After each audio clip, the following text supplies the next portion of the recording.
Good evening, everyone. This is your Sir Jasper, and welcome to Virtual English. For today's lesson, we will talk about an IELTS possession paper. First, we will define an IELTS possession paper. Next, we will learn or discover the essay structure of this kind of academic text. And third, we will also find out the four criteria that we need to take note because this will be my basis in evaluating your output. And lastly, the four penalties that you should avoid. So first, let's define a possession paper. What is a possession paper? A possession paper presents your opinion about an issue. It is an essay that presents your stand on a particular issue. Its goal is to convince the reader of the acceptability of your position, and it does so by presenting your rational support to a writer's position through the use of evidence. Another, it's providing counter evidence or flaws in the arguments of the opposing position and using emotional appeals. This position paper is usually published in academia, in politics, in law, and other domains. A position paper does more than expressing a group's or a person's sentiments on an issue. It also helps others to become more aware of certain problems in society and possibly become more involved in finding solution to it. A popular example of a position paper is an IELTS essay, which is used as an English language assessment for those people who want to study and work abroad, and also applied for those who want to migrate in another country. There are only three parts of an IELTS essay. We have the first one, introduction, that's one paragraph, body paragraphs, which compose of two to three only, and lastly, the conclusion, that's one paragraph. So overall, there are 4 to 5 paragraphs in an IELTS essay. Now, let us know the four criteria of an IELTS essay. It is very important to know this criteria because this will be used as a rubric for me to evaluate your output in this kind of academic text. The first criterion is task response. What does task response mean? It's responding fully to the question. Therefore, before you compose your essay, you must make sure that you have taken down or you have underlined key details and you have understood the question fully, because the uh, once your essay did not meet even just one requirement in the question, then that's considered to be a deduction. An example could be the question, discuss both views and give your own opinion. In your if in your essay you have discussed both views but you have failed to give your opinion, then that's considered to be a deduction. The second one, you must show complete parts of the essay. There are 3 parts of an IELTS essay that I have mentioned a while back. They are introduction, body paragraphs, and conclusion. The third one, you must display clear opinion. Clear opinion is being exemplified when you choose one among the two options. For example, the question is, do you agree or disagree? If you have said, I both agree and disagree, then that's not considered to be giving a clear opinion because you are standing on a fence. As much as possible, you must be assertive in your view. You must not be stay in the middle. As much as possible, you must focus on only one opinion. That's displaying clear opinion. Now, the fourth one, you must present main ideas with relevant, extended, and supported ideas. In making your essay, qua, quan, quality is more important than quantity. So, even though you have a lot of points, if you have not explained it substantially, then that's not considered to be a good factor under task response. So how should we make our ideas convincing and have substantial information? You must provide explanation, answer the question why, and then provide an example or experience that is related to the idea or to the point that you're trying to convey. Aside from that, you have to use also first to third person pronouns. As we all know, there are three kinds of pronouns. We have the first person pronouns such as I, me, myself, I. These first person pronouns refer to yourself. The second person pronouns refer to someone directly, for example, you, yourself.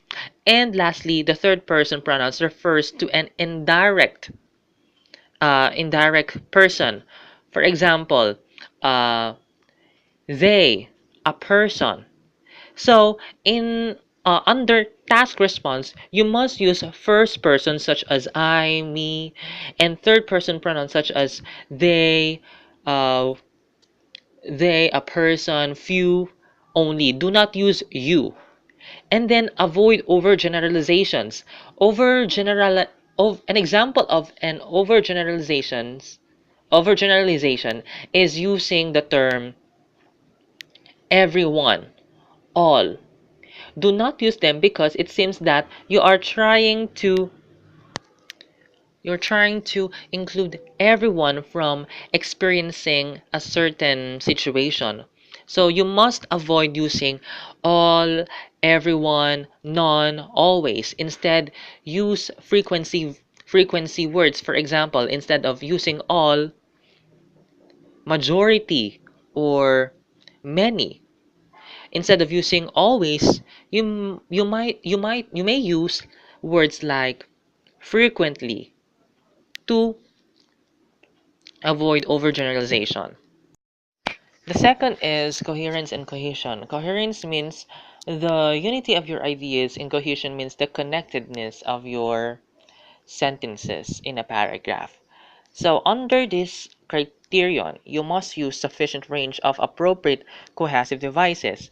Cohesive devices are transitional words that connect your sentences or ideas together. For example, using words such as moreover, in addition, however, although, those are examples of cohesive devices. Okay, so when you use those kinds of words, you have to take note how they are being used in a sentence or sentences.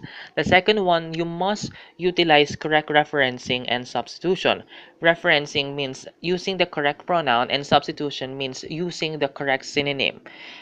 An example of referencing is the statement, Jasper Silva is a teacher. He is teaching English in the senior high. The reference there is the use of the pronoun he, which refers to Jasper Silva.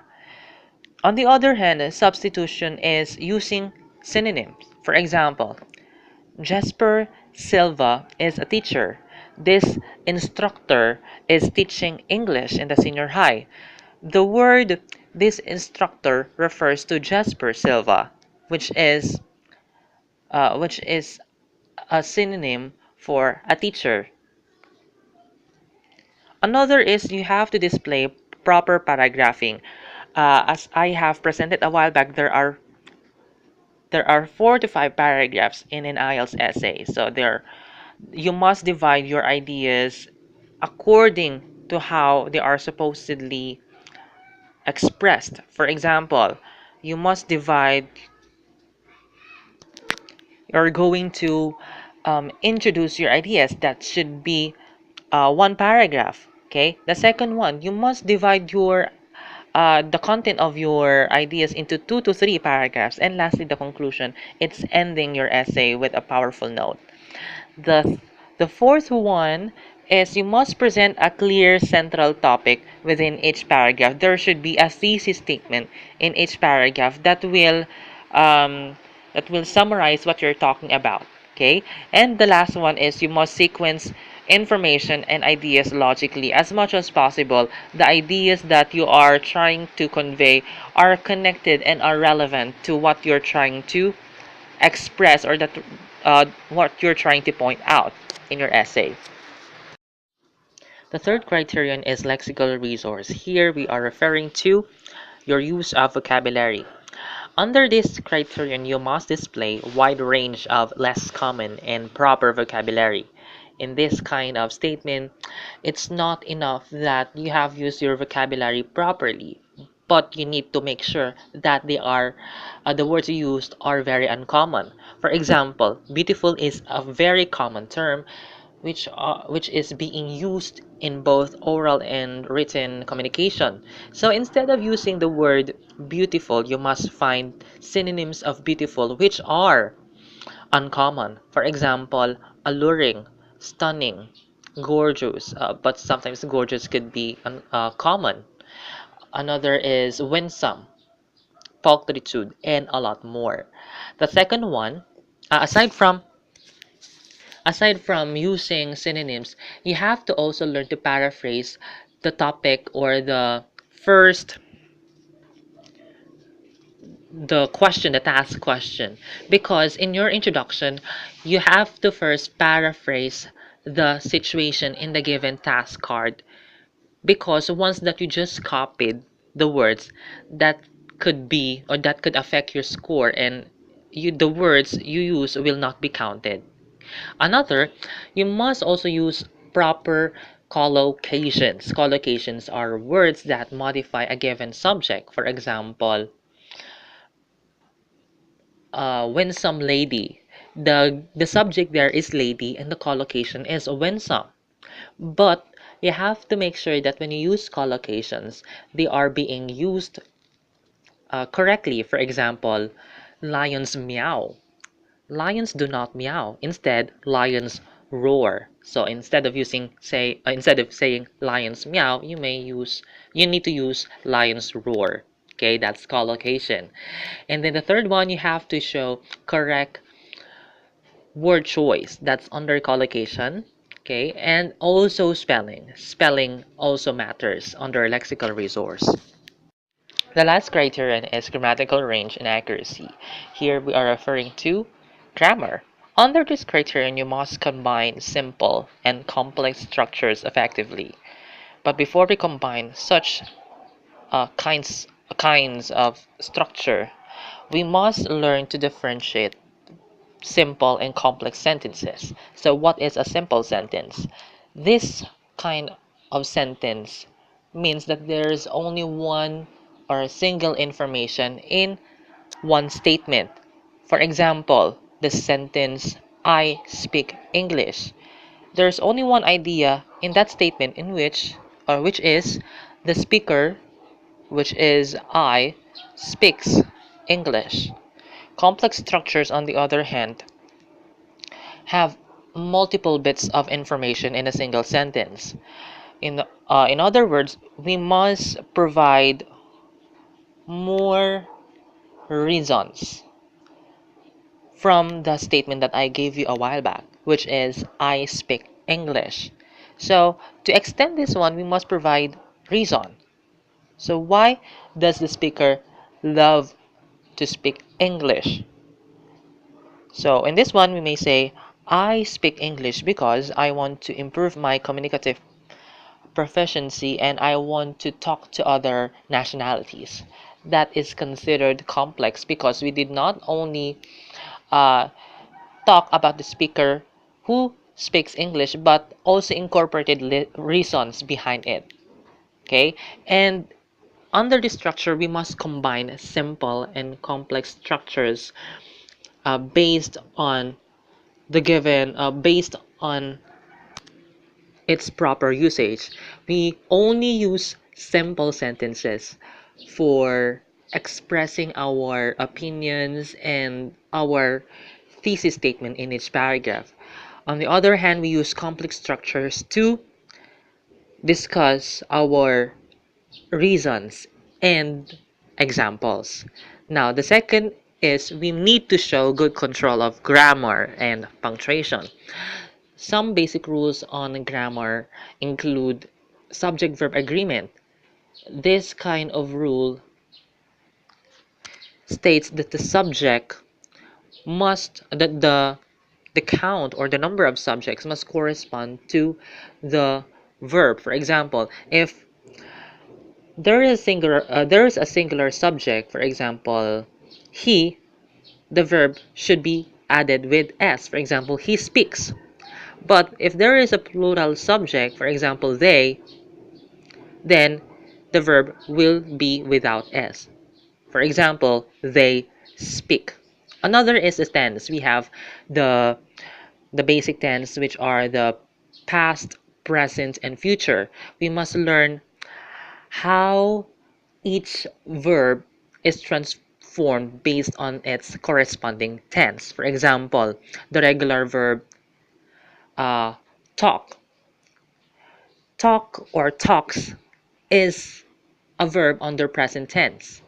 But if we transform it into its past tense, it will become talked with ed. And if we transform it into its future tense, it will be, or we will just add will or shall, and then the basic form of the verb talk, will or shall talk.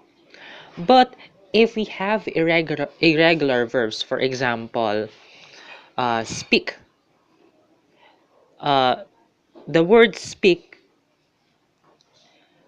if transformed into its past tense, it will change its spelling. For example, speak, it will not be speaked, it will change its spelling into spoke.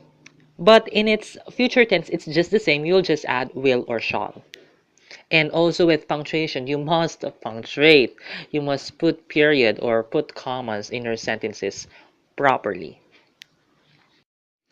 Now, here are the 4 penalties that you should avoid in IELTS essay. Once that you commit such penalty, it will be a deduction in your points under this kind of academic text. The first penalty is word count. In an IELTS essay, the minimum word count is 250, but to be safe, let's try using or words ranging from 260 until 280. The importance in this one is sometimes the evaluator does not count your words for, especially in introduction when you just copied the words in the task question. You have to learn to paraphrase the given situation in the task question, because once you did not do that, then word count is affected, and once that you did not exceed or you did not meet the word count, that's a deduction. And aside from that, if you fully copy the information given by IELTS for your introduction, the examiner will not count those words. So that's what I'm talking a while back. You have to paraphrase. Do not just copy do not just copy the task question as your introduction, because the examiner or me as the evaluator will not count those words. Second one is illegible. Alright, you heard that right. Illegible means penmanship. Your handwriting should be clear. So once that you think that your penmanship does not satisfy my standard, then you have to practice writing now, because handwriting is also a part of a penalty. In your IELTS essay, you're going to do it in the class, and that's, yeah, you're going to write it not through the computer but through your hands. Okay? And another, illegible words shall not be counted. So word count is also affected under this penalty. The third penalty is memorize answer. Here you should not use totally memorized response like cliches or common quotations in your essay. For example, try and try until you succeed, honesty is the best policy, patience is a virtue. Those are examples of cliches. And in an essay, your thoughts must be original, and using cliches are just a way of it's just a way of copying statements. The last penalty is off topic. Here you must not write a whole paragraph that is unrelated to the question. So you must be careful when you try to expand your ideas. Uh, ensure that your ideas are relevant to the idea that you're trying to explain. And off-topic words shall not be counted also. And that ends our virtual lesson on Flip Classroom. I hope you learned a lot from today's online discussion. If there are any questions, feel free to raise them in class and I would do my best to entertain your queries. So, again, this is your Sir Jasper.